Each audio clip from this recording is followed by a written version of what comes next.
I'm also greatly honored to be the first International Chancellor of Bradford University. I feel, for two other reasons, that this is a source of great pride for me.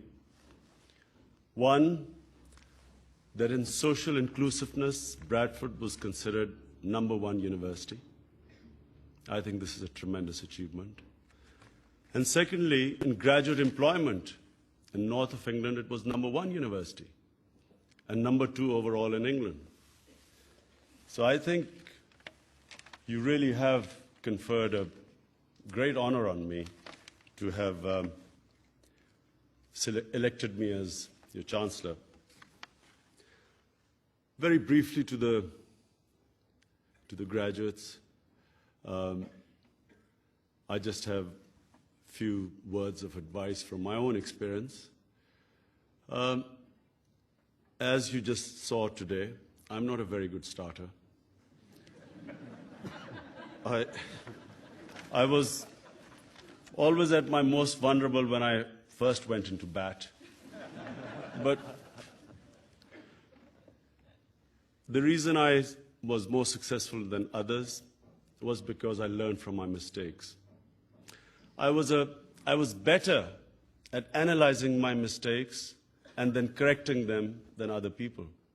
Successful people are not those who don't make mistakes, but who analyze their mistakes and eliminate them. When I came into cricket, after my first test match, I was dropped, kicked out of the team, didn't come back until 3 years later. When I was trying to make it, everyone used to tell me, you don't have the talent. My older two cousins, who were my role models, they used to remind me were far more experienced than talented than me at my age.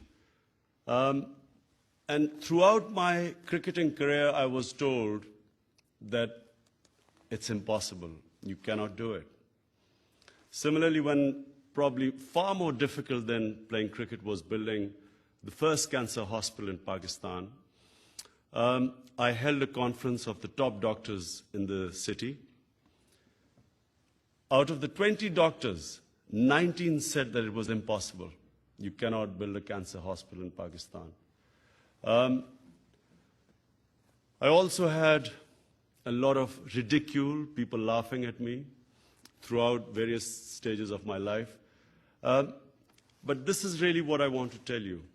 Successful people are fearless. They fight their fears. They're not scared of failure.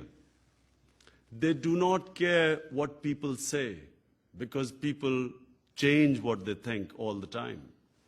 I remember going into bat and a whole crowd of people in Lahore Cricket Stadium cheering me, Lion of Lahore.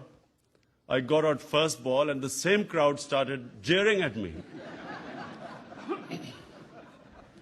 And the next day when I did well in bowling, again they cheered me. So I realized that public opinion is fickle. Do not allow your lives to be driven by what people say. Go by what your objectives are, what your passions are, what your ideals are. And never ever downgrade your ideals in moments of weakness. When you've suffered a setback, that really is the time to reflect why you've suffered a setback.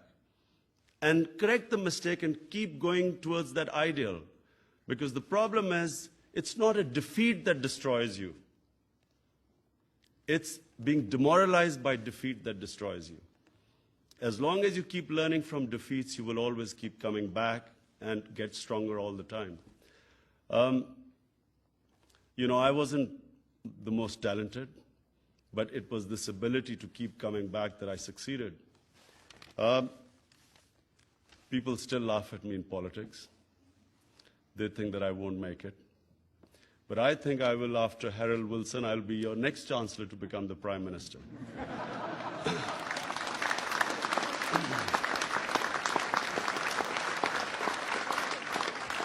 And a final piece of advice,